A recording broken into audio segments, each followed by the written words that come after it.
The best biceps workout for split dumbbell curl.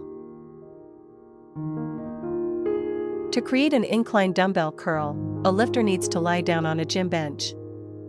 Wrapping off the slope takes the pressure out of the equation so that the lifter cannot copy the weight. Second, curling with long arms, extended to create a long series of movements, ultimately made this variety of curl more effective. Benefits of incline dumbbell curl. The incline dumbbell curl eliminates pressure, forcing the wearer to maintain a tight folding form.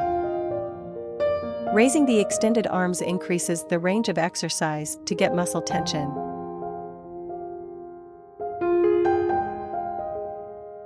How to make incline dumbbell curl. Lie back on a sloping bench with an angle of about 60 degrees, with a dumbbell in each hand. Let your arms hang down to fully expand. Without moving your shoulders, bring the weight closer to your shoulders. Hold up the movement for about a second, then slowly lower the dumbbells with control.